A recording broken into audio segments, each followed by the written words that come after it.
யாத்ராகமத்தின் புஸ்தகம் 32ஆம் அதிகாரம் 26 முதல் 28 வசனம். நாம் எல்லோருக்கும் தெரிந்ததான ஒரு சம்பவம் இது. மோசே மலைக்கு மேல் போயிருக்கிறார். அவர் வருவதற்கு தாமதமான போது ஜனங்கள் இங்கே தங்களை கெடுத்துக் கொண்டார்கள். அப்பொழுது அவர்கள் மத்தியிலே மோசே ஒரு காரியத்தை சொல்லுகிறார். இந்த காரியத்தில் அவர் சொல்லும் பொழுது மிக முக்கியமான சில விஷயங்களை சொல்லுகிறார்.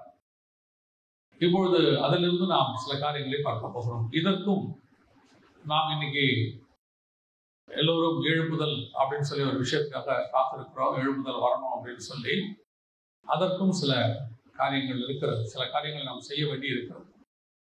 குறிப்பாக இந்த வசனத்தை நீங்கள் வாசிக்கும் போது, பாளையத்தின் வாசலில் நின்று கர்த்தருடைய பட்சத்தில் இருக்கிறவர்கள் யார்? அவர்கள் என்னிடத்தில் சேரக்கடவர்கள் என்றார். அப்பொழுது லேவியின் புத்திரர் எல்லோரும் அவனிடத்தில் கூடி வந்தார்கள் அப்படின்னு. இஸ்ரவேல் புத்திரர்ல 12 கோத்திரம் இருக்கிறது நம்ம எல்லோருக்கும் தெரியும். இந்த 12 கோத்திரத்துல மோசே மலைக்கு மேலே போன போது கீழே யோசுவா மலை அடிவாரத்துல காத்திருக்கிற பொழுது இந்த இஸ்ரவேல் கோத்திரத்தில் உள்ள ஜனங்கள் 2 பகுதிகளாக பிரிகிறார்கள். மோசே வர தாமதித்த போது என்று வசனம் சொல்கிறார். இயேசு கிறிஸ்துவானவர் இப்பொழுது ஒலிவ மலையிலிருந்து ஏறி பரமேறி போயிருக்கிறார். பேதுருவின் புஸ்தகம் சொல்லுகிறது, தாமதிக்கிறார்கள் என்று சிலர் எண்ணுகிறபடி என்று சொல்லப்படுகிறது. இப்பொழுது நாம் 2000 வருஷமா இயேசுக்கு காத்திருக்கிறோம். இப்பொழுதும் இந்த தெரிந்து கொள்ளப்பட்ட கோத்திரம், தெரிந்து கொள்ளப்பட்ட ஜனங்கள், இவர்களுக்குள்ளே 2 விதமான ஜனங்கள் இருக்கிறார்கள். ஒரு ஜனம் வாசிங்க, யாத்ராகமத்தின் புஸ்தகம் 32ஆம் அதிகாரம் 6வது வசனத்தை வாசிங்க. மறுநாள் அதிகாலையில் எழுந்து சர்வாங்க தகன பலியிட்டு சமாதான பலிகளை செலுத்தினார்கள். பின்பு ஜனங்கள் புசிக்கவும் குடிக்கவும் உட்கார்ந்து விளையாடவும் எழுந்திருச்சார்கள். 2வது ஜனம் 26வது வசனம், பாளையத்தின் வாசலில் நின்று கர்த்தருடைய பட்சத்தில் இருக்கிறவர்கள் யார்? இங்கே 2 விதமான ஜனங்கள் மோசே வர தாமதித்த போது 2 விதமாக அவர்கள் பிரிந்து விட்டார்கள். ஒன்று கர்த்தருடைய பட்சத்தில் இருக்கிறவர்கள், இன்னொன்று புசிக்கவும் குடிக்கவும் உட்கார்ந்து விளையாடவும் எழுந்திருத்தார்கள். இன்னைக்கு சபை அல்லது இன்னைக்கு இருக்கக்கூடியதான கடைசி கால ஜனங்கள், கிறிஸ்தவர்கள், ஆவிக்குரியவர்கள், எப்படி வேணா வச்சுக்கலாம். இந்த கூட்டம் 2 வகையாக இருக்கிறது. இந்த 2 வகையான கூட்டத்தை திரும்பி இயேசு வரும்பொழுது எந்த கூட்டத்தை பார்க்க போகிறார் என்றுதான் அர்த்தம். ஒரு கூட்டம் புசிக்கவும் குடிக்கவும் உட்கார்ந்து விளையாடவும் எழுந்திருக்கிற கூட்டம். இவர்கள் புறஜாதியார் அல்ல, தேவனை அறியாதவர்கள் அல்ல. இவர்களும் விடுதலையாக்கப்பட்டவர்கள் தான், எகிப்திலிருந்து, அதாவது ரட்சிக்கப்பட்டவர்கள் தான். இவர்களும் செங்கடலை கடந்தவர்கள் தான். இவர்களும் ஞானஸ்நானம் பெற்றவர்கள் தான். இவர்களும் மேகஸ்தம்பத்தினால் அக்னி ஸ்தம்பத்தினால் கடந்து வருகிறவர்கள் தான். அதாவது இவர்களும் பரிசுத்தாவின் அபிஷேகத்தை பெற்றவர்கள் தான். நான் சொல்வது 1 கொரிந்தியர் 10ஆம் அதிகாரத்தின் அடிப்படையில். அப்படி கடந்து வருகிற இவர்களிலே கொஞ்ச நாள் மோசே இறங்கி வருவதற்கு தாமதமாகிறது. அப்பொழுது இந்த கூட்டம் 2ஆக பிரிக்கிறது. இப்பொழுதும் ஆதியிலே இருக்கும் பொழுது ஒரு கூட்டம் இருந்ததுக்கும், நம்முடைய முற்பிதாக்கள் இருந்ததுக்கும், நமக்கு முன்னாடி இருந்ததான சபை இருந்ததுக்கும், இப்பொழுது இருக்கிற சபைக்கும் நிறைய வித்தியாசம் இருக்கிறது. இப்பொழுது சபைகள் புசிக்கவும் குடிக்கவும் விளையாடவும் எழுந்திருக்கிறார்கள். ஆனால் இவர்கள் எப்பேற்பட்டவர்கள் தெரியுமா? அந்த 6வது வசனம் சொல்லுது, மறுநாள் அவர்கள் அதிகாலையிலே எழுந்து சர்வாங்க தகன பலிகள் இட்டு சமாதான பலிகளை செலுத்தினார்கள். இவர்களும் பலி செலுத்துகிறவர்கள், இவர்களும் அதிகாலையில் எழுந்திருக்கிறவர்கள், இவர்களும் சர்வாங்க தகன பலி செலுத்துகிறவர்கள். அதாவது முறைமையிலே எந்த விதமான மாறுபாடும் கிடையாது. கிறிஸ்தவத்துக்கு சபைக்கு வருகிறவர்கள், காலையிலே எழுந்திருக்கிறவர்கள், சபைக்கு வருகிறவர்கள், சோதர பலி துதிகளை ஏறெடுக்கிறவர்கள், தசபாகம் காணிக்கை கொடுக்கிறவர்கள், இவர்களுக்குள்ள எந்த மாற்று கருத்தும் இல்லை. பார்ப்பதற்கு எல்லாரும் ஒரே மாதிரி தான் இருக்கிறார்கள். ஆனால் ஒரு கூட்டம் இருக்கிறது, இது புசிக்கவும் குடிக்கவும் உட்கார்ந்து விளையாடவும் எழுந்திருக்கிற கூட்டம். இந்த கூட்டத்தை குறித்து 1 கொரிந்தியர் 10 சொல்லும் பொழுது பவுல் சொல்லுகிறார், அவர்கள் அழிக்கப்பட்டார்கள். இன்னைக்கு கடைசி காலத்துல சபை அப்படி இருக்கிறது. சபையை பொறுத்த வரைக்கும் எப்படி இருந்தாலும் போயிடலாம் அப்படின்னு சொல்லி ஒரு எண்ணம் இருக்கிறது. அதுவும் ஆவிக்குரிய கிறிஸ்தவங்களுக்கெல்லாம் ஒரு ஆவிக்குரிய சபையில மெம்பரா இருந்துட்டா பரலோகத்துக்கு போயிடலாம் அப்படின்னு சொல்லி ஒரு எண்ணம். இந்த சபையில நான் மெம்பர், இந்த சபையில நான் தசமா காணிக்க கொடுக்குறேன், இங்க நான் சந்தா கட்டிடுறேன், அதனால கண்டிப்பா பரலோகத்துக்கு போயிருவேன். அப்படி இல்லை. இவர்கள் விடுதலையாக்கப்பட்டவர்கள், செங்கடலிலே ஞானஸ்நானம் எடுத்தவர்கள், பரிசுத்தாவின் அபிஷேகத்தை பெற்றுக்கொண்டவர்கள், மன்னாவை புசிக்கிறவர்கள். அது ரொம்ப முக்கியம். கர்த்தருடைய வார்த்தையை வாங்குகிறவர்கள், ஆனா 1 கொரிந்தியர் 10 மன்னாவை குறித்து சொல்லும் பொழுது கம்யூனியன் என்று வசனம் சொல்லுகிறது. கண்மலையின் தண்ணீரை குடித்தவர்கள். இப்படி இருக்கிற இவர்கள் தான் புசிக்கவும் குடிக்கவும் உட்காரவும் விளையாட எழுந்திருக்கவும் செய்தவர்கள். ஒரு கூட்டம் இன்னைக்கு புசிக்கவும் குடிக்கவும் உட்கார்ந்து விளையாட எழுந்திருக்கிற கூட்டம். சபைக்குள்ள நடக்குது இவ்வளவும். சபைக்குள்ள அக்கிரமம். ஆண்டவர் பார்க்கிறாரு, பாளையத்துக்குள்ள இவ்வளவு பெரிய வேலை நடக்குது. யோசா மாதிரி ஆட்கள் நினைச்சுக்கிட்டாங்க. என்ன சொல்றாங்களா, ஜெயத்துணி கேட்குது. அதாவது ஏதோ சக்சஸ் ஆயிடுச்சு. அப்ப மோசே சொல்றாரு, ஜெயத்துணியும் இல்லை, அபச்சய துணியும் இல்லை, அது பாடலின் சத்தம். நல்ல எவ்வளவு அழகா ஒரு வார்த்தை சொல்றாரு பாருங்க. 17வது வசனம் 18வது வசனம் 32ஆம் அதிகாரம். ஜனங்கள் ஆரவாரம் பண்ணுகிறதை யோசுவா கேட்டு மோசேயை நோக்கி, பாளையத்தில் யுத்தத்தின் இரைச்சல் உண்டாயிருக்கிறது என்றான். அதற்கு மோசே, அது ஜெயத்துணியாகிய சத்தமும் அல்ல, அபஜெயத்துணியாகிய சத்தமும் அல்ல, பாடலின் சத்தம் எனக்கு கேட்கிறது என்றான். அவன் சொல்றான், யுத்த சத்தம் கேட்கிறது. அவனை பொறுத்த வரைக்கும் ஏதோ பெரிய விஷயம் நடக்குது. யாரு? யோசுவா. இன்னைக்கு நிறைய ஊழியர்கள், ஏன்னா மலைக்கு கீழே இருக்கிறவன், மலைக்கு அடிவாரத்தில் இருக்கிறவன். இன்னைக்கு ஒரு கூட்டம் தான் நினைச்சிட்டு இருக்குது, எது செஞ்சாலும் சரி. ஆனா தேவன் சொல்றாரு, மலைக்கு மேல இருந்து இறங்கி வரவர் சொல்றாரு, அது ஜெயத்துணியும் இல்ல, அபஜத்துணியும் இல்ல, அது பாடலின் சத்தம். அவன் உட்கார்ந்து என்னமோ பாடிட்டு இருக்கிறான் அந்த இடத்துல. அந்த பாட்டல் என்ன பாடல்? இன்னைக்கு ஆவியோடும் உண்மையோடும் பாடப்பட வேண்டிய இடத்தில் ஆட்டத்தோடும் பாட்டத்தோடும் பாடப்படுகிறது. ஆராதிக்கப்பட வேண்டிய இடத்தில் கூக்குரல் இடப்படுகிறது. சபை என்பது என்ன தெரியுமா? தேவனுடைய ஏணி வைக்கப்பட்டிருக்கிற இடம். பெத்தேல் என்பது தேவனுடைய வீடு. அங்கே ஒரு ஏணி இருக்கும். அது எங்க வரைக்கும் இருக்கும்? வானத்துக்கு வரைக்கும் இருக்கும். அங்கே ஒரு வாசல் இருக்கும். அந்த வாசல் எங்க இருந்து போகும்? சபையிலிருந்து ஏறினா நேரா வானத்துக்கு போயிடலாங்கிறது தான் கர்த்தருடைய தரிசனம். அதான் கர்த்தருடைய திட்டம். ரொம்ப கேர்ஃபுல்லா இருந்து கொள்ளுங்க. இன்னொரு கூட்டத்தை பத்தி கேட்கிறாரு 26வது வசனத்துல, கர்த்தரின் பட்சத்தில் நிற்கிறவர்கள் யார்?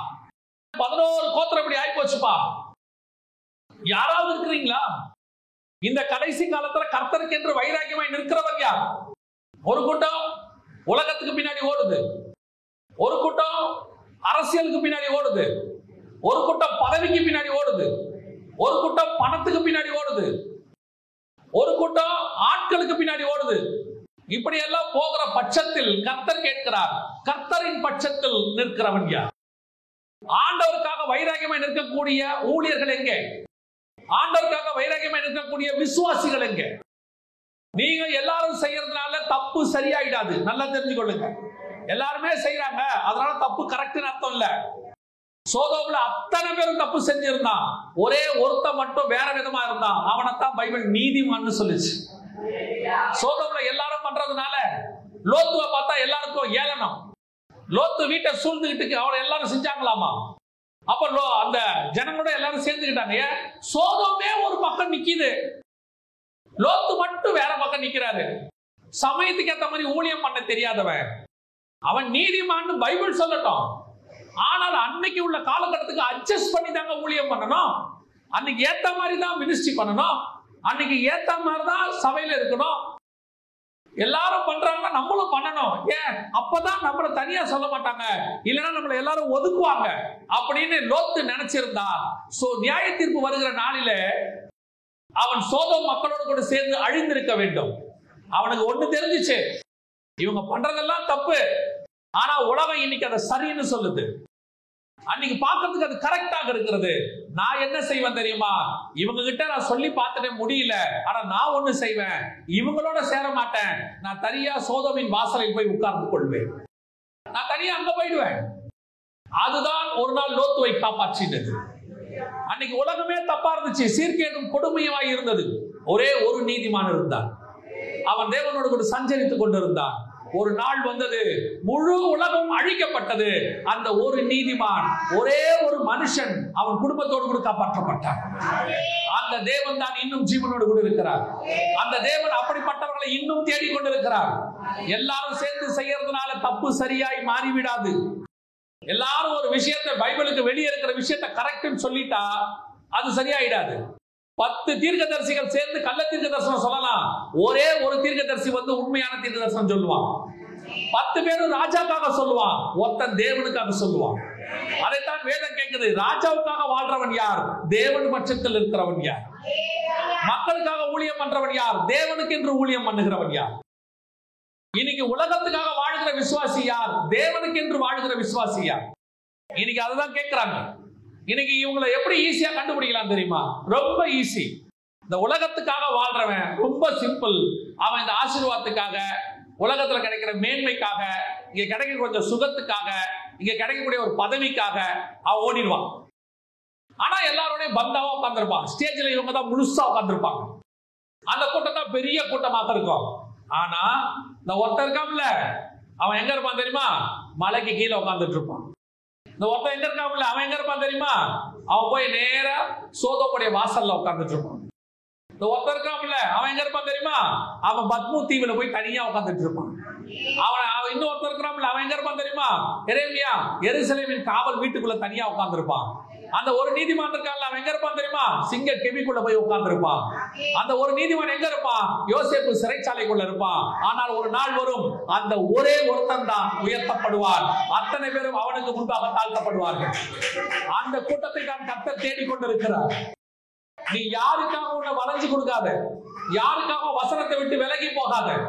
எல்லாம் சொல்லுவான், ஓ கொஞ்சம் நம்ம அட்ஜஸ்ட் பண்ணி தான் போனோம். அட்ஜஸ்ட்மெண்ட் என்பது வசனத்தில் கிடையவே கிடையாது. இயேசு கிறிஸ்து சொன்னது ஒண்ணே ஒண்ணுதான், அவர் முகதாட்சண்யம் பார்க்காதவர், உள்ளதை உள்ளதென்று பேசுகிறவர், சத்தியத்தை சத்தியம் என்று பேசுகிறவர். அதுக்கு மிஞ்சினது பாவமாக இருக்கும். நீ பேச வேண்டியது சத்தியம், பேசிட்டு போயிட்டே இரு. யாருக்கும் தெரியாத கண்மலையின் வெடிப்பில் இருக்கிற புறாவாகவே இருந்துட்டு போறோம். ஒரு நாள் வரும், கர்த்தர் சொல்லுவார், கண்மலையின் வெடிப்புகளிலும் சிகரங்களின் மறைவிடங்களிலும் தங்கி இருக்கிற என் புறாவே உன் முகரூபத்தை காண்பி என்று சொல்லுவார். இன்னைக்கு அதுதான் கர்த்தர் கேட்கிற கூட்டம். இதான் கர்த்தர் எதிர்பார்க்கிற கூட்டம். யார் கூடயும் சத்தியத்துக்கு வளைஞ்சு கொடுத்து சபை நடத்த வேண்டிய அவசியம் இல்லை. சத்தியத்துக்கு வளைஞ்சு கொடுத்து ஒரு ஊழியம் செய்ய வேண்டிய அவசியம் இல்லை. சத்தியத்துக்கு வளைஞ்சு கொடுத்து ஒரு ஆவிக்குரிய வாழ்க்கை வாழ வேண்டிய அவசியம் இல்லை. இதுதான் சத்தியம், நான் இப்படித்தான் இருப்பேன், இப்படிதான் பைபிள் சொல்லுது. அது சில நேரங்கள்ல கணவர் ரட்சிக்கப்படுவதற்காக நீங்கள் பொறுத்துக் கொள்ளலாம், மனைவி ரட்சிக்கப்படுவதற்காக நீங்கள் பொறுத்துக் கொள்ளலாம். ஆனால் அவர்களுக்காக பாவம் செய்ய முடியாது. அவளை என்ன செய்ய முடியாது? பாவம் செய்ய முடியாது. பொறுத்து கொள்ளலாம். அவங்க செய்யறத நம்ம அடிக்கிறாங்க, உதைக்கிறாங்க, இல்ல திட்டுறாங்க, அவமானமா பேசுறாங்க, கேவலமா பேசுறாங்க, அதை பொறுத்துக்கலாம். ஆனால் பாவம் செய்ய முடியாது. ஆண்டவர் அங்கதான் வைராகியத்தை பாராட்டுறாரு. கர்த்தரின் பட்சத்தில் நிற்கிறவன் யார்? இன்னைக்கு நாம எந்த பட்சத்தில் இருக்கிறோம்? புசிக்கவும் குடிக்கவும் விளையாடுற கூட்டத்தில் இருக்கிறோமா? அவங்க ஜாலியா இருப்பாங்க. ஆனால் அது பார்ப்பதற்கு சந்தோஷமா இருக்கும், அந்த நேரத்துல களியாட்டம் போல இருக்கும். ஆனால் ஒரு நாள் வரும், புசிக்கவும் குடிக்கவும் விளையாட எழுந்திருச்சவர்கள் வெட்டப்படுவார்கள். ஆனால் கர்த்தருக்கு பட்சத்தில் இருக்கிறது ஒரே ஒரு கோத்திரம், சொற்ப கோத்திரம், லேவி கோத்திரம். அந்த கோத்திரம் கடைசியில் கர்த்தரின் சுதந்திரமாய் மாறிவிடும். இன்னைக்கு ஆண்டவர் நம்மள அப்படிதான் கேட்கிறாரு. கர்த்தரின் பட்சத்தில் நிக்கிறோமா? கர்த்தருக்காக வைராகியம் பாராட்டுறோமா? சத்தியத்துக்காக நிக்கிறோமா? இதை கர்த்தர் நம்ம இடத்துல எதிர்பார்க்கிறார். அல்லேலூயா. அப்படி நிற்கிறவர்கள் சில காரியங்களை நீங்கள் செய்யத்தான் வேண்டும். கர்த்தரின் பட்சத்தில் நிக்கிறோம் சொன்ன உடனே ஒரு கூட்டம் வந்துருச்சு. என்ன வந்துருச்சு? நாங்க ஆண்டவர் பக்கத்துல நிக்கிறோம், எங்களுக்கு இது வேண்டாம், இந்த பாவம் வேண்டாம், இந்த மாதிரி இப்ப இருக்கிற உலக பிரகாரமான சந்தோஷம் வேண்டாம், புசிக்கவும் குடிக்கவும் ஜாலியா இருக்கிறதெல்லாம் வேணாம். ஆனால் உங்களுக்கு எனக்கு செய்ய சொல்லி கர்த்தர் வேறொரு வேலையை கொடுத்திருக்கிறார். அதைத்தான் நாம் இன்னைக்கு பார்த்துட்டு முடிய போகிறோம். வாசிங்கள் 27வது வசனம், 32, 27 வாசிங்கள். அவன் அவர்களை நோக்கி, உங்கள் ஒவ்வொருவனும் தன் பட்டயத்தை தன் அறையிலே கட்டிக்கொண்டு, ஃபர்ஸ்ட் நீங்கள் செய்ய வேண்டியது, ஒவ்வொருவனும், வசனம் தெளிவா சொல்லுது, ஒவ்வொருவனும் தன் பட்டயத்தை தன் அறையிலே கட்டிக்கொண்டு. உங்க எல்லாருக்கும் தெரிஞ்சதான் இது. அவங்கள கூப்பிட்டு ஒரு வேலை கொடுக்க போறான். அந்த வேலை கொடுக்கும் போது நேரம் போய் வேலை செய்யுங்கன்னு அவன் சொல்லல. புறப்படுங்க எல்லாம் போய் ஒவ்வொருத்தரும் எல்லாரையும் வெட்டுங்க அப்படின்னு அவன் சொல்லல. ஃபர்ஸ்ட் நீங்க ஒண்ணு செய்யுங்கன்றான். என்ன செய்யணும்? அவன் தன் தன் அறையை கட்டி கொண்டு. அறை என்பது எதை குறிக்கிறது? எபேசியருக்கு நிருபம் 6ஆம் அதிகாரம் 14வது வசனத்தை வாசி. சத்தியம் என்னும் கச்சையை உங்கள் அறையிலே கட்டினவர்களாக. ஆண்டவர் உங்களை நம்பி ஒரு பொறுப்பு கொடுக்க போறாரு. ஒரு 11 கோத்திரம் சோரம் போச்சு, ஒரு கோத்திரம் தான் நிக்கிது. ஒரு பெரிய கூட்டம் இந்த கடைசி காலத்துல சோரம் போயிடுச்சு. பணத்துக்கு பின்னாடி, உலகத்துக்கு பின்னாடி, பொருளாசைக்கு பின்னாடி ஓடி போச்சு. சரி, இப்ப நீங்க ஒப்பு கொடுத்து வந்திருக்கிறீங்க, கர்த்தர் பட்சத்தில் நிக்கிறவன்னு ஒரு வைராக்கியம் வந்திருக்குது, நாங்க இனி ஆண்டவருக்காக நிக்க போறோம் அப்படிங்கறதான ஒரு வைராக்கியம் வந்திருக்கு உங்களுக்கு, நல்லது. ஆனால் அது ஒண்ணு மட்டும் குவாலிபிகேஷன் இல்ல. இது இப்ப நம்ம கிட்ட இருக்கிற இன்னொரு பிரச்சனை. இப்படி வரமில்ல, நம்ம கிட்ட என்ன தெரியுமா, இவ்வளவு பேருக்கு நான் எவ்வளவோ பரவாயில்ல, இவ்வளவு பேருக்கு நான் எவ்வளவோ பரவாயில்ல.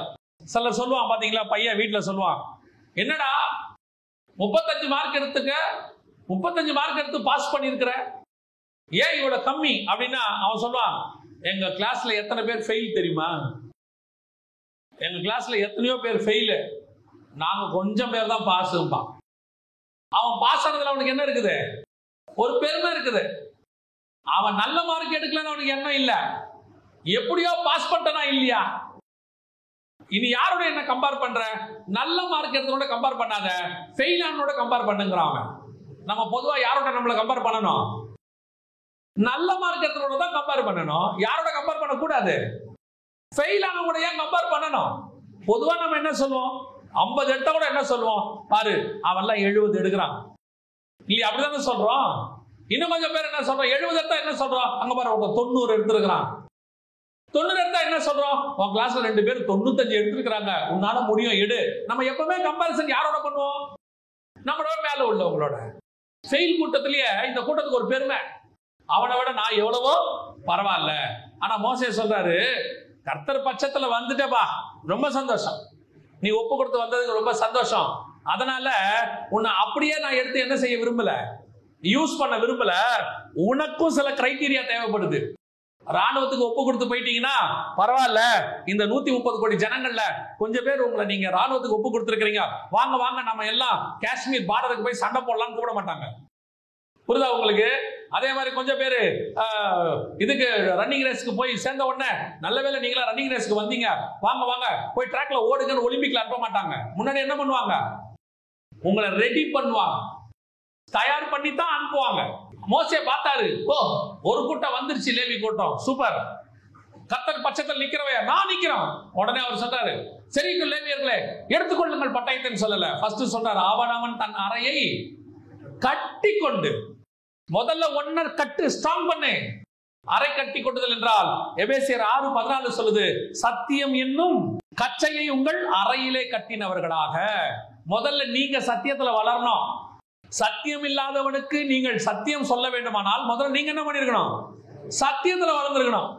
ஆவிக்குரிய வாழ்க்கையில நீங்க என்ன பெரிய விஷயம் கேட்டீங்கன்னா, அடுத்தவனை குற்றப்படுத்துறதுக்கு நான் ரெடி. நாம் இங்க குற்றப்படுத்த வரவில்லை. நான் இப்ப என்ன செய்ய போறேன்னு கேட்டீங்கன்னா, சத்தியம் எதுன்னு அவனுக்கு சொல்லிக் கொடுக்க போறேன். ஏன்னா அந்த கடைசி காலத்துல இவனுக்கு சத்தியம் எதுன்னு தெரியல. அப்ப சத்தியம் எது என்று அவனுக்கு சொல்லிக் கொடுக்க வேண்டுமெனால் உங்களுக்கு சத்தியம் எதுன்னு தெரிஞ்சிருக்கணும்ல. இங்க என்ன பிரச்சனை தெரியுமா, அவனுக்கு சத்தியம் எதுன்னு தெரியல, உங்களுக்கு சத்தியம் எதுன்னு தெரியுது, ஆனா அரை கட்டினவர்கள் கட்டினவர்களா இல்லை. அதான் பிரச்சனை. இப்போ you must be strong in your doctrines, you must be strong in your preaching. நீங்க எதெல்லாம் பேசுறீங்களோ அதில் நீங்க உத்தரவாதியா இருக்கணும். ஆனா எது உண்மையான ஆராதனை தெரியுமா, உன்னை ஜீவாதார பலியாக கொடுக்கிற பாரு, அதுதான் புத்தியுள்ள ஆராதனை. உன்னை நீ பலியாக்கணும், அதுக்கு பேர் தான் ஆராதனை. அதை சொல்லி அவனுக்கு கொடுக்கணும்னா உங்களுக்கு சத்தியம் தெரியணுமே. நம்ம ஆட்கள் இன்னைக்கு அரைக்கச்சினை கட்டினவர்களா இல்லை, கர்த்தர் பட்சத்தில் நிக்கிறோம், வைராகியம் இருக்கு, ஆனா இன்னைக்கு எங்க இல்ல, சத்தியம் இல்லை. இங்க சத்தியத்துல, அதனாலதான் திருப்பி திருப்பி நாங்க சொல்றோம், இங்கே வசனம் இருக்கு, சத்தியம் இல்லை. சபையில வசனம் இருக்கு, வசனம் சொல்லி கொடுக்கறாங்க, கேட்கறீங்க, ஆனால் சத்தியத்திலே நடக்கிறீர்களா? வசனம் வேறு, சத்தியம் வேறு. வசனம் யார் வேணாலும் சொல்லலாம், ஆனால் சத்தியத்துல நீங்க தான் நடக்க முடியும். அப்ப அந்த சத்தியத்துக்குள்ள நடக்கிறவங்களா இருக்கிறீங்களா, அதான் ஃபர்ஸ்ட். நீங்க எவ்வளவு பெரிய அற்புதம் செய்வீங்கன்றது முக்கியம் இல்ல, எவ்வளவு பெரியதான ஆவிக்குரிய போட்டு உங்களை புகழ்றாங்கன்றது முக்கியமே இல்ல, உங்க சபையில எவ்வளவு கூட்டம் இருக்குதுங்கிறது முக்கியமே கிடையாது, எத்தனை பேர் உங்களை புகழ்றான்றது முக்கியமே கிடையாது. கர்த்தருக்கு முன்பாக நீங்கள் சத்தியத்தில் இருக்கிறீர்களா என்பதுதான் கேள்வி. ஆண்டவர் உங்களை பத்தி சாட்சி சொல்றாரா? ஆண்டவர் உங்களை குறித்து என்ன சொல்றாரு? அவர் உங்களை பார்த்து சந்தோஷப்படுறாரா? தானியேலை பார்த்து சொல்றாரு, என் பிரியமான புருஷன் ஆகிய தானியேலே, இதோ நீ அறிகிறதுக்கான காரியத்தை சொல்லுவதற்காக நான் வந்தேன். ஒரு சத்தியத்தை கேட்ட விளக்கி கொடுக்கிறதுக்கு நான் என்ன பண்ணிருக்கிறேன்? வந்திருக்கிறேன். இப்ப சபைக்குள்ள எது வருது? கண்களின் இச்சை வருது. எது கண்களின் இச்சை? இங்க இருக்கிறத விட்டுட்டு அவன் ஒண்ணு பார்த்தா பாருங்க, எகிப்தில் இருக்கிற கும்மட்டிக்காய். அவன் சொன்னா பாருங்க, அங்க நாங்க ரொம்ப நல்லா இருந்தோம், மாம்சத்தின் இச்சை வந்துச்சு பாருங்க. அவன் ஒண்ணு சொன்னா பாருங்க, நான் கட்டிய மகா பாபிலோன். நேபுகாத்நேச்சார் 2 காரியம் கட்டினாரு, ஒன்னு சிலை, இன்னொன்னு பாபிலோன். ரெண்டுத்தை பார்த்தா அவருக்கு பெருமை வந்துச்சு. ஆண்டவர் சொல்றாரு, நான் எங்க எப்படி இருக்கணும்னு பரலோகம் நிர்ணயம் பண்ணி வச்சிருக்கேன். நான் பெருசா இருக்கணும், உலக பிரகாரமா பெருசா இருக்கணும் பரலோகம் நிர்ணயம் பண்ணா நான் இருந்துட்டு போறேன். இல்ல நான் சின்னதா இருக்கணும் பரலோகம் பண்ணா இருந்துட்டு போறேன். கிறிஸ்து நினைச்சிருந்தா என்ன பண்ணிருக்கலாம் யோசிச்சு பாருங்க. எனக்கு ரொம்ப ஆச்சரியம் என்னன்னா, பேதுருவை பார்த்து ஆண்டவர் சொன்னாரு, உண்மையில் என் சபையை கட்டுவேன் அப்படின்னு சொன்னார். இப்ப பேதுருடைய முதல் மீட்டிங்ல எத்தனை பேர் வந்து ரசிக்கப்பட்டாங்க? 3000. ரெண்டாவது மீட்டிங்ல எத்தனை பேர் ரசிக்கப்பட்டாங்க? மொத்தம் எத்தனை பேர் வந்துட்டாங்க? 8000 பேர் வந்தாச்சு. அப்ப ஃபர்ஸ்ட் பெரிய சர்ச்சை கட்டிருக்க வேண்டிய ஆள் யாரு? ஏன் கட்டல? ஆண்டவர் தான் சொன்னாரு, உண்மையில் என் சபையை கட்டுவேன். வாக்குத்தத்தம் இருக்கு. சரி, பேதுருகிட்ட காசு இல்லைன்னு நினைக்காதீங்க. எல்லாரும் தங்களுக்கான ஆஸ்திகளை விட்டு ஒரு பங்கை கொண்டு வந்து எங்க வச்சாங்க? பேதுருடைய பாதத்தை தான் வச்சாங்க. பணமும் இருந்துச்சு, அப்புறம் எல்லா காரியங்களும் இருக்கு, வாக்குத்தத்தமும் இருக்கு, 8000 விசுவாசியும் இருக்கு. ஆனா பேதுரு என்ன பண்ணல? பேதுருக்கு தெரியுது, ஆலயம் என்பது கட்டடம் அல்ல, ஆலயம் என்பது நீங்களும் நான். அது பேதுருக்கு தெரியுது. அப்ப ஆலயம் கட்டக்கூடாதா? ஆலயம் இல்ல, கட்டடம் தேவை. இவ்வளவு பேர் வரோம், ஆராதிக்கிறதுக்கு ஒரு இடம் தேவை. நான் ஆலயத்தில் தான் கான்சென்ட்ரேட் பண்ணணும், கட்டடத்தில் கான்சென்ட்ரேட் பண்ணக்கூடாது. ஆலயம் என்பது கட்டடமாய் மாறிவிட்டபடியினால இன்னைக்கு நாம எதை கான்சென்ட்ரேட் பண்ணல? ஆலயத்துல கான்சென்ட்ரேட் பண்ணல, கட்டடத்துல கான்சென்ட்ரேட் பண்ணிட்டு இருக்கோம். உலகம் என்பது கண்களின் இச்சை, உலகம் என்பது ஜீவனத்தின் பெருமை, உலகம் என்பது மாம்சத்தின் இச்சை. நான் என்ன ஆண்டவர் சொல்றாரு, உன்னை எதுக்கு அழைச்சிருக்கிறேன்? உன் அரைக்கச்சையை கட்டி கொண்டு வா. இருக்க கட்டு, சத்தியத்துல நில்லு. திருப்பியும் சொல்றேன், சபை இந்த மண்ணிலே அஸ்திவாரம் போட்டால் அது கட்டடம். சபை சத்தியத்துல அஸ்திவாரம் போட்டால் அது பரலோகத்தின் சபை. அதுதான் நீங்களும் நான். அரைக்கச்சையை கட்டு முதல்ல, சத்தியத்துல நில்லு. எது சத்தியம்னு புரியுங்க முதல்ல. நான் கர்த்தர் பட்சத்துல நிக்கிறேன், நான் ஆண்டவருக்காக ஒப்பு கொடுத்து வந்திருக்கிறேன், நான் ஆவிக்குரியவன், எல்லாம் கரெக்ட் தான். But you must know about the truth. எது சத்தியம்? எதுவுமே எல்லாரும் சொல்றது சத்தியம் அல்ல. இன்னைக்கு அரைக்கச்சையை கட்ட வேண்டும் என்று கர்த்தர் விரும்புகிறார். இரண்டாவது, அரைக்கச்சையை கட்டினா மட்டும் போதாது, அதுல என்ன இருக்கணும்? அது அடுத்த வார்த்தை அவர் என்ன சொல்றாரு பாருங்க. அரைக்கச்சையை கட்டினவர்களாய், யாத்திராகமம் 32:27, தன் பட்டயத்தை தன் அறையிலே. அப்ப அறையில கட்டுறதுல வெறும் அரை கச்சை மட்டும் கட்டினா பத்தாது, அதுக்குள்ள இன்னொன்னு சேர்த்து கட்டணும். எதை கட்டணும்? பட்டயத்தையும் கட்டணும். எது பட்டயம்? அதே எபேசியர் 6 என்ன சொல்லுது? 17வது வசனம், தேவ வசனமாகிய ஆவியின் பட்டயத்தையும். அப்ப சபையில அடுத்து இருக்க வேண்டியது என்னது? சத்தியத்துல வளர்ந்த சபை எதை பத்தி பேசணும்? ஆவியின் பட்டயமாகிய வசனத்தை வச்சிருக்கணும். வசனத்தை எதுக்கு வச்சிருக்கணும்? இப்ப சபையில பட்டயம் இருக்கா? இருக்கு. வெட்டுமா? பட்டயம் வெட்டுமா? அவன் என்ன சொல்றான்? 27வது வசனம், யாத்திராகமம் 32:27, ஒவ்வொருவனும் தன் தன் சகோதரனையும், ஒவ்வொருவனும் தன் தன் சிநேகிதனையும், ஒவ்வொருவன் தன் தன் அயலானையும் கொன்று போட கடவன். அப்படின்னா என்ன அர்த்தம்? வெட்டுன்னு அர்த்தம். வசனம் எதுக்காக? வசனம் தடவி கொடுக்கறதுக்கு இல்ல. பட்டயம் எதுக்கு? கத்தியில 2 கத்தி இருக்கு. ஒரு கத்தி வெற்ற கத்தி, இன்னொரு கத்தி மழுங்கின கத்தி. அது வெட்டாது. அது என்ன செய்யாது? வெட்டாது. வசனம் சொல்லுது, அது ஊனையும் அணுக்களையும் பிரிக்க கூடியதா இருக்கு. எப்படி பிரிக்கும்? எப்படி? நீங்க போய் பாருங்க. ஹாஸ்பிட்டலுக்கு போறோம், ஆபரேஷன் பண்றாங்க. அவங்க வந்து அப்படியே பாடிய ஹார்ட் ஆபரேஷன் பண்ணும்போது சொல்லுவாங்க, அதெல்லாம் வந்து மேஜர் ஆபரேஷன், பைபாஸ் அப்படியே பண்ணுவாங்க. அப்படியே ஹார்ட்டை வெட்டி முந்தியெல்லாம் காட்டுவாங்க, அதெல்லாம் வந்துருக்குது. அப்படியே வெட்டுவாங்க. அந்த கத்தி என்ன செய்யும்? வெட்டும். சின்ன சதையை கூட வெட்டும். அப்ப அந்த கத்தி எப்படிப்பட்டதா இருக்கணும்? வசனம் எப்படி இருக்கணும்? ஷார்ப்பா இருக்கணும். பட்டயம் வசனம் எப்படி இருக்கணும்? சத்தியம் இருக்கு. இன்னைக்கு என்ன பிரச்சனை தெரியுமா? நிறைய பேர்கிட்ட அரைக்கச்சை நல்லா இருக்கு, சத்தியம் இருக்கு, ஆனா கத்தி ஷார்ப்பா இல்ல. பேசுறதுக்கு பயம். தப்புன்னு தெரிஞ்சாலும் என்ன செய்ய மாட்டாங்க? சொல்ல மாட்டாங்க. எலியா காலத்துல 3 வகையான தீர்க்கதரிசிகள் இருந்தாங்களாம். ஒருத்தன் எப்படிப்பட்டவன் தெரியுமா? பாகாலுடைய பலிபீடத்துல போய் சாப்பிடுறவன். அவன் போயிட்டான், அவனை விட்டுங்க. இன்னொருத்தன் இருக்கான் எலியா. இவன் யார் தெரியுமா? வெற்றவன். ஆகாவை பார்த்து சொல்லுவான், நீயே கலங்கடிக்கிற மனுஷன்பா. அவன் சொல்லுவான், எலியா சொல்லுவான், பாகா தீர்க்கதரிசிகளை பிடித்து கொன்றுபடுங்க, வெட்டுங்க அவன் நம்பா. இது ஷார்ப்பு வசனம். மேல இந்த வசனம் எப்படிப்பட்டது தெரியுமா? மழை வரணும்னா வரும், மழை நில்லுனா நிற்கும், அக்கினி இறங்குனா இறங்கும். இதான் ஊழியக்கார வாயிலிருந்து வர வேண்டியதான பட்டயம். இன்னைக்கு பட்டயம் இருக்கு, ஆனா மங்கி இருக்கு. இப்ப பாருங்க, பேதுரு எந்திரிச்சு பேசினாரு, 3000 பேருக்கு பேசினாரு. பேசின வசனம் என்ன சொல்லுது? அவர்கள் இருதயத்தில் குத்துண்டவர்களாய். அப்படின்னா என்ன அர்த்தம்? அப்ப அந்த வசனம் என்ன பண்ணிருக்க? அவங்கள குத்தி இருக்க. அப்படின்னா அந்த அளவுக்கு அந்த வசனம் என்னவா இருந்திருக்கு? ஷார்ப்பா இருந்திருக்கு. அப்போஸ்தலர் நடபடிகள் 2ஆம் அதிகாரம் 37வது வசனம், இதை அவர்கள் கேட்டபோது இருதயத்தில் குத்தப்பட்டவர்களாகி. அப்படின்னா குத்தி இருக்குன்னா வசனம் அப்ப எப்படி இருந்திருக்குது? குத்தப்பட்டவர்களாகி. அப்படித்தான் உங்களுடைய அரைக்கச்சையில் இருக்கிற வசனம் இருக்கணும். இன்னைக்கு என்ன கொடுமைனா, ஒரு கூட்டத்துக்கிட்ட சத்தியம் இல்ல, இன்னொரு கூட்டம் சத்தியம் இருக்கு, அரைக்கச்சை கட்டி இருக்கு, ஆனா என்ன இல்ல? வசனம் இல்ல. இன்னைக்கு பட்டயம் ஸ்ட்ராங்கா இல்ல, கூரா இல்ல.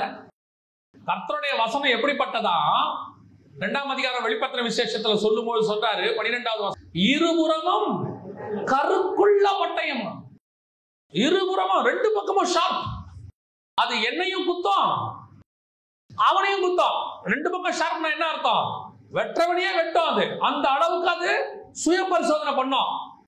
நம்மை நாமே நிதானித்து அறிந்தோமானால் நாம் நியாயம் தீர்க்கப்படும். நம்மை அது சுய பரிசோதனை பண்ணும்.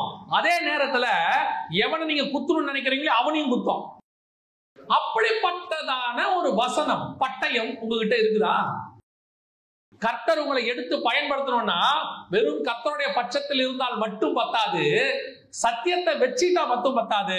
அந்த சத்தியத்திலிருந்து எடுத்து பேசணும். கொடுக்கப்படுகிற சத்தியத்தில் நீங்கள் எப்படி இருக்கணும்? கான்பிடண்டா இருக்கணும்.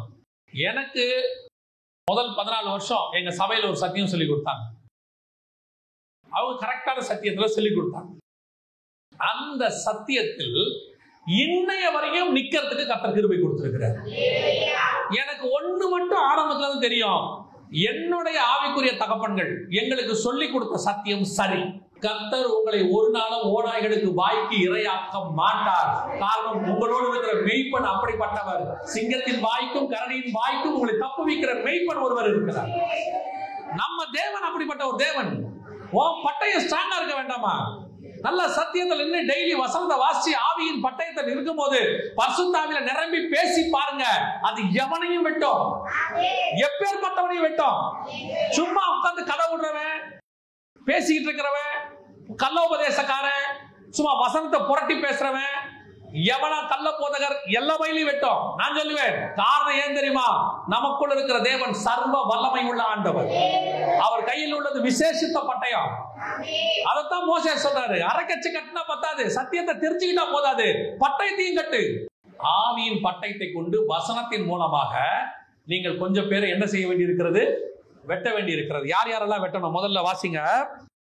அவன் அவர்களை நோக்கி, உங்களில் ஒவ்வொருவனும் தன் பட்டயத்தை தன் அடியிலே கட்டிக்கொண்டு பாளையம் எங்கும் உள்ளம் புறமும் வாசலுக்கு வாசல் போய் ஒவ்வொருவனும் தன் தன் சகோதரனையும் ஒவ்வொருவனும் தன் தன் சிநேகிதனையும் ஒவ்வொருவனும் தன் தன் அயலானையும் கொன்று போட கடவன் என்று இஸ்ரவேலின் தேவனாகிய கர்த்தர் சொல்லுகிறார் என்றார். கர்த்தர் 3 பேரை வெட்ட சொல்றார். வெட்டுறதுக்கு முன்னாடி இன்னொன்னு சொல்றார். நல்லா கவனிங்க. சத்தியத்தை கட்டிட்டீங்க, பட்டயத்தையும் எடுத்துட்டீங்க. ஆனா நீங்க எங்க போயிட்டு வரணும் தெரியுமா? வெட்டுறதுக்கு முன்னாடி எங்க போயிட்டு வரணும்? ஒவ்வொருவனும் பாளையம் எங்கும், 10ஆம் அதிகாரம் யோவான் எழுதின சுவிசேஷம் 9வது வசனம், நானே வாசல், என் வழியாய் ஒருத்தன் உட்பிரவேசித்தால் அவன் ரட்சிக்கப்படுவான், உள்ளும் புறமும் சென்று. அப்போ பாளையம் என்பது தேவனுடையதான ஆலயம், தேவனுடையதான மந்தை இருக்கிற இடம், தேவ ஜனங்கள் இருக்கிற இடம். அப்ப நீ அரைக்கச்சையை கட்டிக்கொண்டு பட்டயத்தை எதுக்கு உன்னை கட்டிட்டு வர சொன்ன தெரியுமா? முதல்ல நீ உள்ளும் புறமும் போய் முதல்ல என்ன செய்யணும்? அயலானை வெட்டணும், சிநேகிதனை வெட்டணும், முதல்ல என்ன செய்யணும்? சகோதரனை வெட்டணும். ஃபர்ஸ்ட் அங்க யார சொல்லியிருக்காரு பாருங்க, ஒவ்வொருவனும் தன் தன் சகோதரனையும் உள்ளும் புறமும் போய். உள்ளும் புறமும்ன்றது என்ன தெரியுமா? ஃபர்ஸ்ட் உள்ளே போனோம், அப்புறம் வெளியே வரும். நீங்க ஒரு அரைக்க சத்தியத்தை கட்டிக்கிட்டு அரைக்கச்சையில உங்களுடைய பட்டயத்தை வசனத்தை வச்சுக்கிட்டாலும் சரி, வெட்டுறதுக்கு முன்னாடி நீங்க செய்ய வேண்டியது முதல்ல உள்ள போனோம், அப்புறமா வெளியே வரும். அதுதாங்க உள்ளும் புறமும். அப்படின்னா என்ன அர்த்தம்?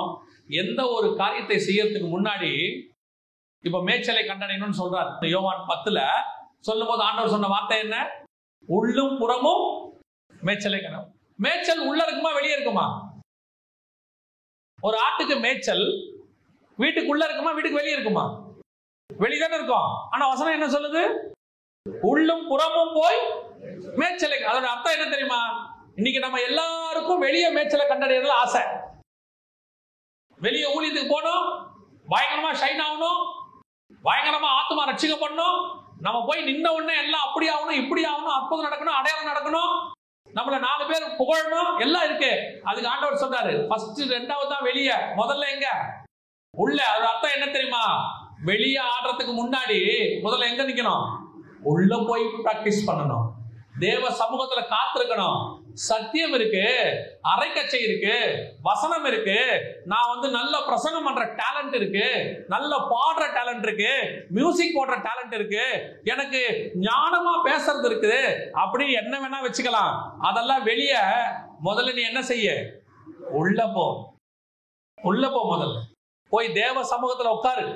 உங்ககிட்ட எவ்வளவு டேலண்ட் இருந்தாலும், உங்ககிட்ட எவ்வளவு அனுபவங்கள் இருந்தாலும், எத்தனை பேர் உங்க டேலண்ட புகழ்ந்தாலும், அத்தனைக்கு மேல ஒண்ணு இருக்கு. அதுதான் மூடி இருக்கிற அபிஷேகம் என்பது. அது தேவ சமூகத்துல வாங்கிக்கிட்டு வெளியே வரணும். பாருங்க, பார்வோன் யோசேப்பை செலக்ட் பண்ணிட்டார். யோசேப்பை பார்வோனுக்கு பிடிச்சிருச்சு. இப்போ பார்வோன் யோசேப்பை தூக்கி 2வது இடத்துல உட்கார வச்சுட்டார். எல்லாம் முடிஞ்சிருச்சு, போஸ்டிங் கொடுத்தாச்சு, யோசேப்புடைய வஸ்திரம் மாறிடுச்சு, சாப்பாடு மாறிடுச்சு, ஸ்டாண்டர்ட் மாறிடுச்சு, எல்லாம் மாறிடுச்சு. ஆனா பார்வோன் சொன்னாரு, நான் உனக்கு எல்லாம் கொடுத்துட்டேன்பா, ஆனா நான் கொடுத்தேங்கிறத இந்த ஜனங்களுக்கு தெரியப்படுத்துறதுக்கு ஒரு வழிதான் இருக்கு. ஏன்னா இப்ப நான் கொடுத்தது அரண்மனையில் இருக்கிறவனுக்கு தெரியும். ஆனா நான் கொடுத்தேங்கிறத இந்த எகிப்து தேசம் எங்கெங்கெல்லாம் இருக்குதோ அத்தனை பேருக்கு தெரியணும்னா ஒன்னே ஒண்ணுதான் இருக்கு. என்ன தெரியுமா? நான் கொடுக்கிற இந்த மோதிரத்தை நீ போட்டுக்கொள். இந்த முத்திரை மோதிரத்தை நீ போட்டுக்க. இத உன் கையில பாக்குறவன் அத்தனை பேரும் பார்வோனுடைய ஆளு, அத்தனை பேர் உனக்கு முன்பாக பணிவான். இதுதான் உங்கள் மேல் உள்ள அபிஷேகம். நீங்க என்னதான் டேலண்ட் உள்ளவங்களா, என்னதான் பைபிள் காலேஜ் முடிச்சு, இல்ல என்னதான் சாதகம் பண்ணி பாடி, இல்ல நீங்க என்னதான் பெரிய ஊழியக்காரட்ட 10 வருஷம் இருந்து படிச்சுட்டு வந்தாலும், உங்க மேல மீட்கப்படும் நாளுக்கென்று முத்திரையான பரிசுத்த ஆவியானவர் இருந்தா மட்டும்தான் அந்த அபிஷேகம் தான் ஊழியத்தை ஆசீர்வதிக்கும். இங்க எங்க ஃபெயிலியர் தெரியுமா? நம்ம வாழ்க்கையில எங்க ஃபெயிலியர் தெரியுமா? நம்ம கிட்ட இருக்கிற டேலண்ட், அதுக்குதான் ஜனங்க வர்றாங்க நீங்க நினைக்கிறீங்க. நான் எப்பவும் சொல்வேன், இந்த ஊழியத்தை நான் ஆரம்பிச்சது 2004ல். 2004ல் இந்த மினிஸ்ட்ரி நாங்க ஆரம்பிச்சோம். 2004ல இருந்து 2020 வரைக்கும் 16 வருஷம். அப்ப அந்த 16 வருஷம் பண்ண ஊழியம் என்ன அப்படின்னு கேட்டீங்கன்னா, ஊழியம் இருந்தது, கர்த்தர் நடத்தினார்.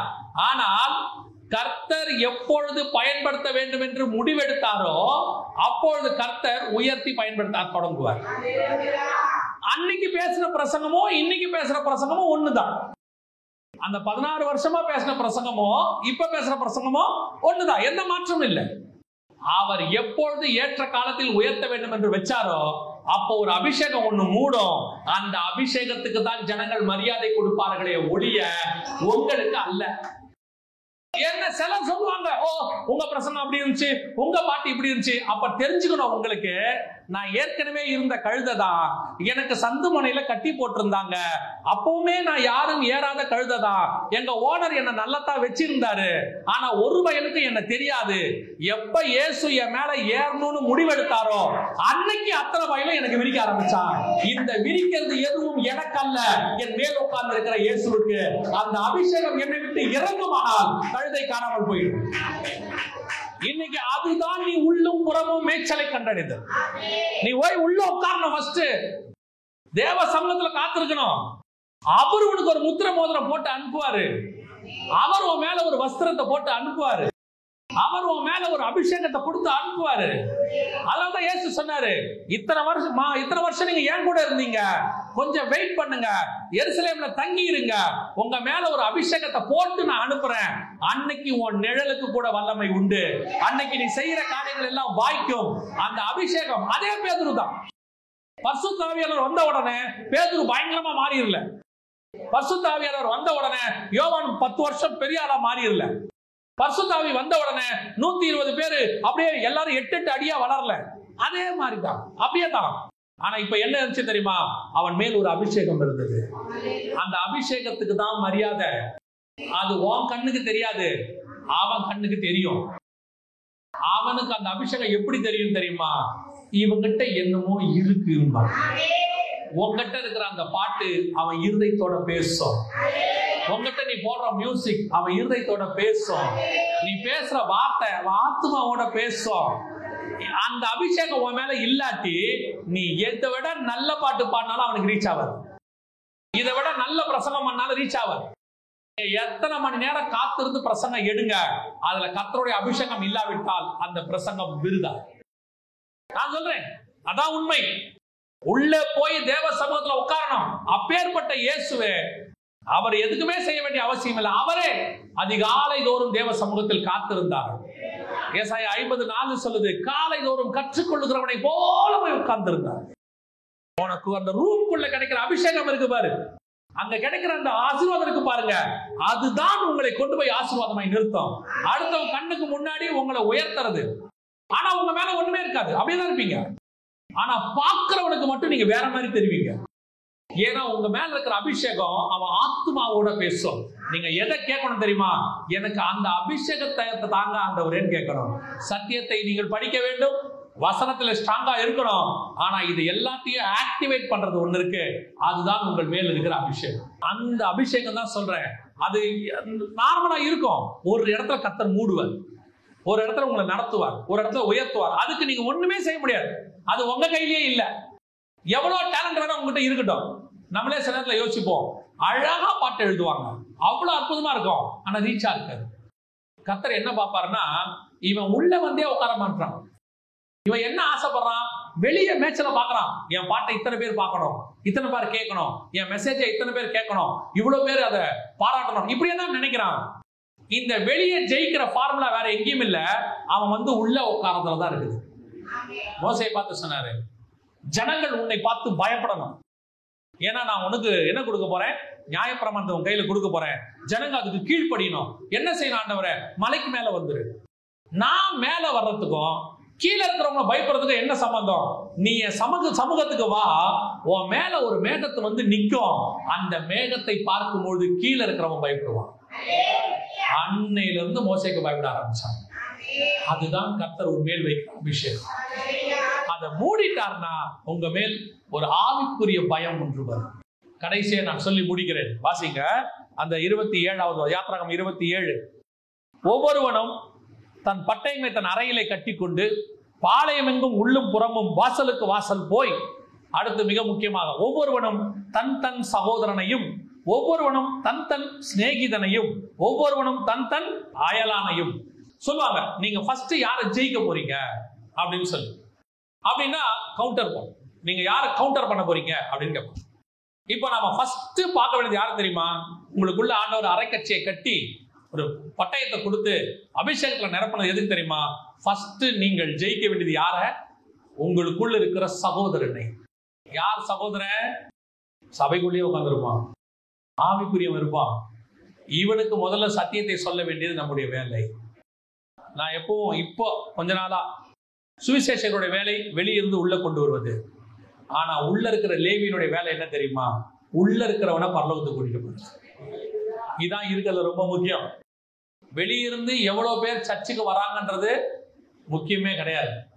எவ்வளவு பேர் உள்ள இருந்து மேல வராங்கன்றது தான் முக்கியம். இயேசு கிட்ட எத்தனை பேர் வந்தாங்கன்னு சொல்லல பைபிள். அவர்கள் தம்மிடத்தில் வந்தவர்களில், மார்க்கில் இருக்கும், அவர்கள் தம்மிடத்தில் வந்தவர்களில் 12 பேரை தெரிந்து கொண்டு. எவ்வளவு பேர் அவர்கிட்ட வந்தாங்கன்னு முக்கியம் இல்ல, எவ்வளவு பேரு பரலோகத்துக்கு அங்கிருந்து வந்தாங்கன்றதுதான் முக்கியம். அப்போ முதல்ல நான் யாரை கொல்ல வேண்டியிருக்கு தெரியுமா? முதல்ல நான் யாரை ஆதாயம் பண்ண வேண்டியிருக்கு தெரியுமா? கொள்ளுதல் தான் ஆதாயம். அதாவது அவனை ஆவிக்குரிய விதத்துல சொல்லணும்னா அவனுடைய உள்ளான மனுஷன் மரித்து அவனுடைய ஆவிக்குள்ள அவனை உயிர்ப்பிக்கணும். யாரை ஃபர்ஸ்ட் செய்யணும்? முதல்ல உன் சகோதரன். அவனுக்கு சத்தியத்தை சொல்லுங்க, அவனுக்கு கர்த்தருடைய வசனத்தை சொல்லி கொடுங்க. நான் எப்பவும் சொல்லுவேன், ஒரு சபை ஸ்ட்ராங்கா இருந்துச்சுன்னா அந்த ஏரியா ஸ்ட்ராங்கா இருக்கும். எப்படி? ஆமா, ஏன் சபை ஒண்ணு அங்க இருந்தா அங்க இருக்கிற பிசாசு அந்த இடத்துல இருக்காது. அந்த இடத்துல இப்ப நல்லா பாருங்க, இயேசு ஒரு கிராமத்துக்குள்ள போறாரு.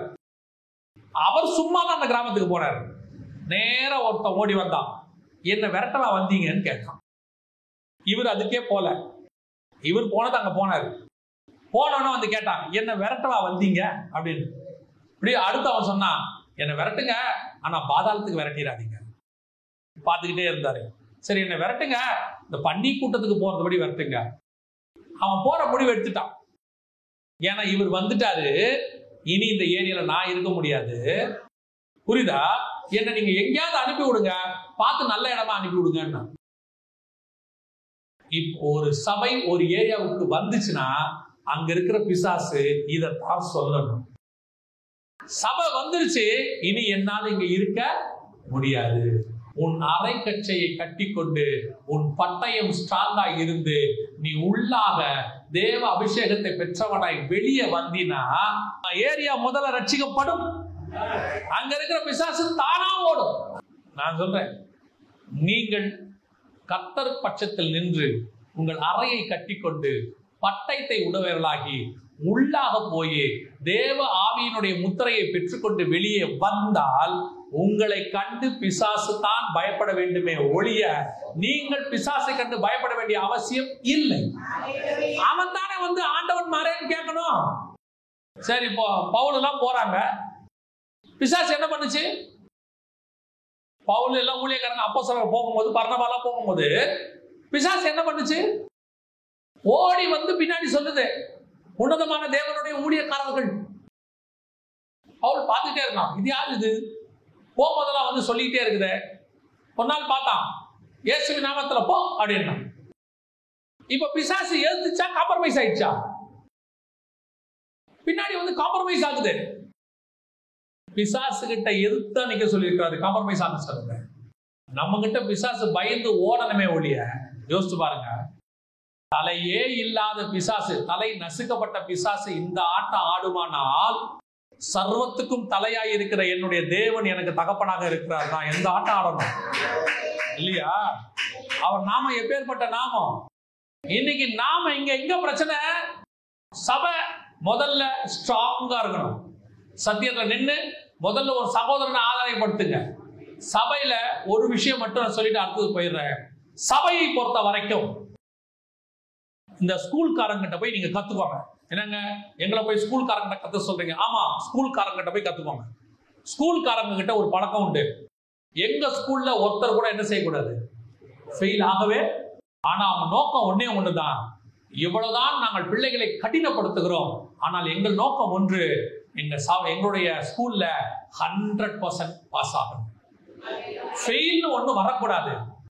இந்த எண்ணம் நமக்கு இருக்கணும். என் தேவனாகிய கர்த்தர் கீழே இறங்கி வரும் பொழுது என் பாளையம் எங்கும் 100% பாஸ். என் சர்ச்சில், என் ஊழியத்துல ஒருத்தர் கூட கைவிடப்பட்டவங்களா இருக்கக்கூடாது. உங்க வீட்டுல நீங்க ஒரு தீர்மானம் எடுக்கணும், என் வீட்டுல ஒருத்தர் கூட கைவிடப்பட்டவங்களா இருக்கக்கூடாது. இந்த வெறி உங்களுக்கு இருக்கணும். அதான் உங்கள் சகோதரனை ஜெயித்தல். முதல்ல உங்க வீட்டுக்குள்ள சொல்லுங்க, உங்க வீட்டுல இருக்கிறவங்களுக்கு ஆண்டவரை பத்தி சொல்லுங்க. இரண்டாவது, தன் சிநேகிதனை. இவன் எதிரி கிடையாது. இவன் யாரு கிடையாது? இவன் எதிரி கிடையாது, ஆனா சகோதரனும் கிடையாது. இவன் சில நேரத்தில் நம்மளை காட்டி கொடுக்குறான் கூட மாறிடுவான். யூதாஸ் வரும்போது ஆண்டவர் என்ன சொன்னாரு? சிநேகிதனே. ஒரு நாள் கூட தான் இருந்தான், திடீர்னு ஆண்டவர் விட்டு வசனத்தை விட்டு போயிட்டான், கொஞ்சம் பின்மாற்றம் அடைஞ்சிட்டான். அல்லது இவன் நல்லவன் தான், ஆனா இன்னும் வசனத்துக்குள்ள வரல, சபைக்குள்ள வரல. ரெண்டாவது நம்ம யாரை ஜெயிக்க வேண்டி இருக்கிறது? சிநேகிதனை ஜெயிக்க வேண்டியிருக்கு. இவன் எதிரி கிடையாது. இப்போ யூதாஸ் வரும்போது ஆண்டவர் அவனை கூப்பிடும்போது கூப்பிட்டாரு, சிநேகிதனே அப்படின்னாரு. மத்திய 26 இருக்குது, சிநேகிதனே அப்படின்னு கூப்பிட்டாரு. அப்போ ரெண்டாவது நம்ம ஜெயிக்க வேண்டியது யார் தெரியுமா? நம்மை சுத்தி இருக்கிறவங்க, சிநேகிதர்கள். இவர்களை ஜெயிக்க வேண்டியது அவசியம். கடைசியாய் நாம் யாரை ஜெயிக்கணும் தெரியுமா? நம் அயலானை. அயலான்னா வெளியே இருக்கிறவன். இவன் நம்ம கூட சேர்ந்தவன் இல்ல, ஆனா இவனுக்கு சுவிசேஷத்தை சொல்லி இவனையும் ஆதாயம் பண்ணணும், இவனையும் ஜெயிக்கணும். அன்னைக்கு எவ்வளவு பேர் அவங்க ஜெயிச்சாங்கன்னு பாருங்க. வாசிங்க 28ஆம் வசனம், யாத்திரை 32. அந்நாளில் ஜனங்களில் ஏறக்குறைய 3000 பேர். இந்த 3000 பேர் யார் யாருன்னு கேட்டீங்கன்னா, சகோதரன், அயலான், சிநேகிதன் எல்லாரும் சேர்த்து எவ்வளவு பேர் ஜெயிச்சாங்க? அவங்க 3000 பேர் ஜெயிச்சாங்க. வாசிங்க அப்போஸ்தலர் 2ஆம் அதிகாரம் 41வது வசனம். மோசே சொன்னபடி இங்கே அவனுடைய வார்த்தையை சந்தோஷமாய் ஏற்றுக்கொண்டவர்கள். ஞானசானம். ஞானசானம் என்ன? பழைய மனுஷன் மரித்து புது மனுஷன் உயிர்த்தெழுதல்.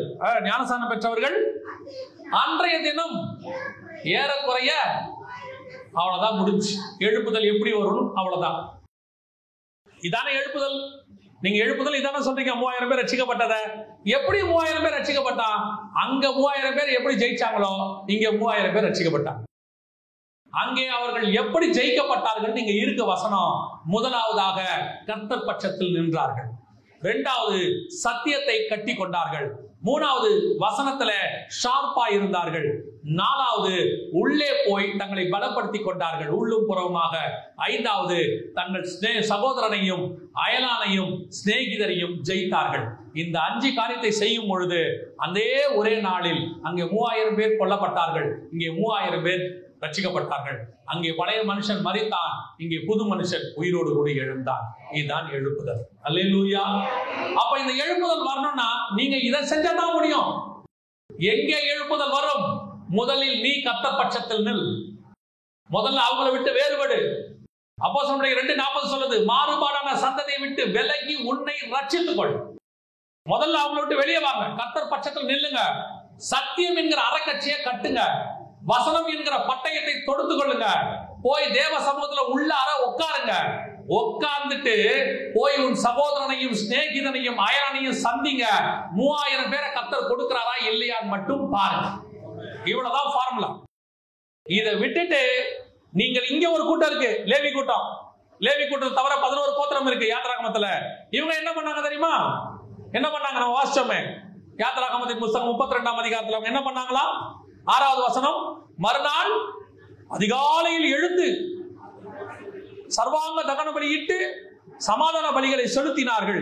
பின்பு ஜனங்கள் புசிக்கவும் குடிக்கவும் உட்கார்ந்து விளையாடவும் எழுந்திருச்சார்கள். எல்லா நாளும் ஏஞ்சாச்சு, ஸ்தோத்திரம் பண்ணியாச்சு, ஆராதனை பாட்டெல்லாம் பாடியாச்சு. அப்புறம் ஒரே டான்ஸ் தான், அப்புறம் ஒரே புகை தான், அப்புறம் ஒரே லைட்டு தான், அப்புறம் ஒரே விசில் தான், அப்புறம் ஒரே ஜாலி தான். இவன் மூலயமாலாம் எழுப்புதல் வராது. ஆனால் கர்த்தர் பட்சத்தில் நிக்கிறவன் தான் முடிவு பரியந்தம் லேவியனாக பரலோகம் வரைக்கும் கர்த்தர் லேவி கோத்திரத்தை கொண்டு போயிட்டார். அல்லேலூயா. இதில் நீங்கள் எந்த கோத்திரத்தில் இருக்கிறீர்கள், எதுல எழுப்புதல் கொண்டு வர கூட்டத்தில் நீங்க எப்படி இருக்க போறீங்கன்றத நீங்களே டிசைட் பண்ணி கொடுங்க. நாம ஜெபம் பண்ண போகிறோம். எந்திரிக்கலாமா நம்ம எல்லாரும்? ஆண்டவர் இன்னைக்கு இப்படி ஒரு கூட்டத்தை தேடிக்கிட்டு இருக்கிறார். உண்மையிலே ஆண்டவருக்கு நிச்சயமாகவே ஒரு பெரிய கூட்டத்தை பேழைக்குள்ள கொண்டு போகணும்னு கர்த்தர் விரும்புறார். அதனாலதான் நோவாவை கொண்டு பிரசங்கம் பண்ணினார். நீதியை பிரசங்கித்தவனாகிய நோவா. வெறும் மிருகம் மட்டும் உள்ள போகணும்னு சொல்லி இருந்தா நோவா அந்த பிரசங்கத்தை பண்ண வேண்டிய அவசியம் இல்லை. ஏன்னா வசனம் தெளிவா சொல்லுது, ஜோடு ஜோடாக அவைகள் பேழைக்கு உட்பட்டன. அதெல்லாம் கர்த்தரே கொண்டாந்துட்டார். ஆனா மனுஷனுக்கு மட்டும் ஒரு சான்ஸ் கொடுத்தார். நோவா நீ பேசு, கேட்டு வரவன உள்ள சேர்த்துக்கோ. இன்னைக்கு அப்படிதான் ஆண்டவர் கூட பேசிட்டு இருக்கிறார். சில கூட்டம் புசிக்கவும் குடிக்கவும் விளையாடவும் இருக்கு. இவங்களும் சர்வாங்க தகன பலி செலுத்துவாங்க. இவங்களும் அதிகாலை எழுந்திரிச்சு சோத்திர பலியெல்லாம் செலுத்துவாங்க. பார்க்கறதுக்கு கிறிஸ்தவங்க மாதிரி இருப்பாங்க, எல்லாம் செய்வாங்க. ஆனா இது புசித்து குடித்து விளையாடுகிற கூட்டம். இது உலகத்துக்கு ஒத்த வேஷம் தரிக்கிற கூட்டம். அங்க தலையை காட்டும், இங்க வாழை காட்டும். எல்லாருக்கும் நல்லவனா இருக்கணும்னு நினைக்கிற கூட்டம், எல்லாருக்கும் அட்ஜஸ்ட் பண்ணி போகணும்னு நினைக்கிற கூட்டம். ஆனா எலியாவால எல்லாருக்கும் அட்ஜஸ்ட் பண்ணி போக முடியாது. தானியேலால எல்லாருக்கும் அட்ஜஸ்ட் பண்ணி போக முடியாது. எலிசாவால ராஜாக்களோட கூட அட்ஜஸ்ட் பண்ணி போக முடியாது. இயேசு கிறிஸ்துவால பரிசேயரோடும் ஏரோதோடும் அட்ஜஸ்ட் பண்ணி போக முடியாது. யோவாஸ்நானகனால ஏரோதியாலோட அட்ஜஸ்ட் பண்ணி போக முடியாது. அப்போஸ்தலர்களால அங்க இருக்கிற ராஜாக்களோட கூட அப்போஸ்தலர்களோட அட்ஜஸ்ட் பண்ணி போக முடியாது. அப்படி போக முடியாம நீ தனித்திருக்கிற கூட்டமா இருந்தா மட்டும்தான் உன்னை கொண்டு கர்த்தர் பெரிய காரியங்களை செய்ய முடியும். எல்லாரோடையும் நான் சேர்ந்துக்கிட்டு அப்படியே அட்ஜஸ்ட் பண்ணிட்டு என் ஊழியத்தை ஓட்டிடுவேன்னா நீ 10ஓட 11 உன்னை வச்செல்லாம் எழுப்புதல் வராது. நீ வேணா சும்மா சொல்லிக்கலாம், எங்க ஏரியாலே நான் பெரிய ஆளு, எங்க ஏரியாலே நான் பெரிய விசுவாசி, எங்க ஏரியால நான் பெரிய பணக்காரரு, என் ஏரியால நான் பெரிய ஊழியக்காரரு, அவ்வளவுதான். உன்னெல்லாம் ஆண்டவர் கூரையை கூட தாண்ட விட மாட்டார். எப்ப நீ வைராகியமா கர்த்தருக்கு வெளியே வரியோ, சில நேரத்தில் நீ வனாந்தரத்துல ஓட வேண்டி வரும், சில நேரத்தில் சிங்கக்கவி கூட போக வேண்டி வரும். ஆனால் கர்த்தர் உன்னை உயர்த்துவார், உன்னை கொண்டு பெரிய காரியத்தை செய்வார். உன் மூலமாக பெரிய காரியங்களை கர்த்தர் செய்ய வல்லமை உள்ளவராய் இருக்கிறார். கர்த்தருக்கு தேவை என் பட்சத்தில் இருக்கிறவன் யார்? கர்த்தருடைய பட்சத்தில் இருக்கிறவன் யார்? தைரியமா வாங்க கர்த்தர் பட்சத்தில். அன்னைக்கு லேவி கோத்திரம் வந்தாமா நீங்க வாங்க. உங்களை பரலோகத்துல கொண்டு போய் சேர்க்கிற அதிகாரம் இயேசு கிறிஸ்துவுக்கு மட்டும்தான் இருக்கு. நீங்க நம்புற மனுஷனுக்கு இல்ல. நீ யார அதிகமா நம்புறியோ அவனுக்கு இல்ல.